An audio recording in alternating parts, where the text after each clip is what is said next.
The Trump administration's deportation of Venezuelan nationals has sparked legal challenges. A federal judge halted the deportations, citing the Alien Enemies Act of 1798.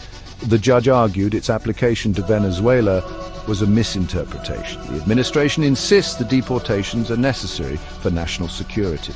Attorney General Pam Bondi defends the stance, citing safety concerns. The ACLU filed a lawsuit arguing the law pertains to hostile acts by enemy nations. This case highlights the complex intersection of immigration law, national security, and human rights. Beyond immigration, the Trump administration has also set its sights on cultural institutions, seeking to exert greater influence over their operations. The Kennedy Center, a renowned performing arts center in Washington, D.C., has become a focal point of this effort. President Trump, now serving as the center's chairman, has proposed changes that would grant him greater control over the selection of honorees for the prestigious Kennedy Center honors. This move has drawn criticism from those who view it as an attempt to politicize an institution that has long celebrated artistic excellence without interference from the White House.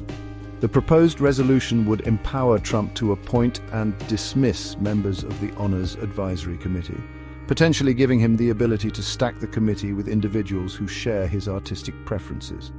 In a separate but related development, the administration has rescinded proclamations establishing the Chuckwalla and Satitla national monuments in California. These monuments, designated under the previous administration, were created at the urging of California lawmakers and tribal organizations seeking to protect these areas of ecological and cultural significance.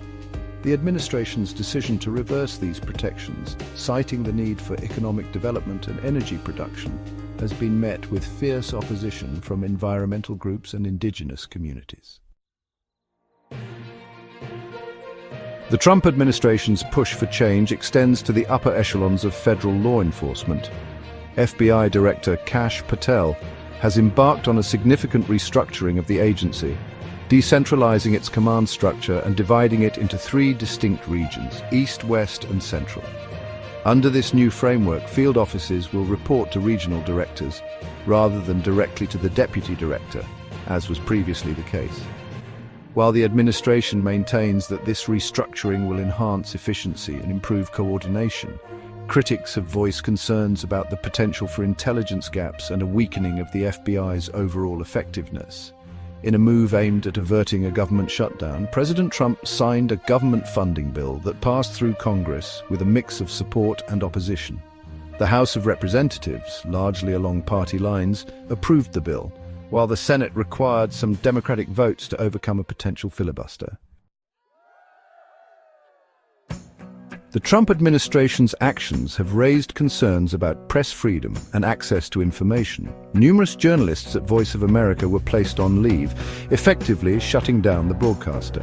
This followed an executive order to dismantle several federal agencies, including VOA's parent organization. Critics see this as an attempt to silence dissenting voices and control the narrative. They argue that a free press is essential to democracy and that shutting down VOA undermines America's credibility. The Consumer Financial Protection Bureau, created after the 2008 financial crisis, has faced challenges under the Trump administration. Despite attempts to shut it down, some core functions have resumed under court order. The administration's actions have also affected historical memory. Content related to black veterans, women in service, and the Civil War was removed from the Arlington National Cemetery website. These changes are linked to executive orders targeting diversity and inclusion initiatives.